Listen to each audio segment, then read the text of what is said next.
kulwimi lwakho, iculture yakho, izaci, isinkcubeko nobuntu bakho bulapha kuleli lwimi ulithethayo.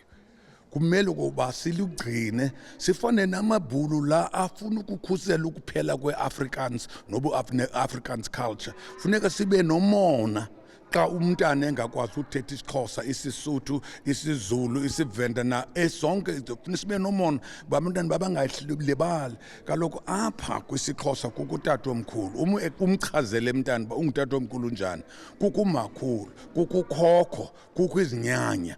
Ngoko umnika ke ngoku indlela yokuqonda okokuba asinguye uqala, ungomnye kumnombo omde, uzalwa ngamakhosi khona ukuze azaze azingce, angazifumani sokokuba ungumntu ongathi ungaphantsi kwabanye abantu.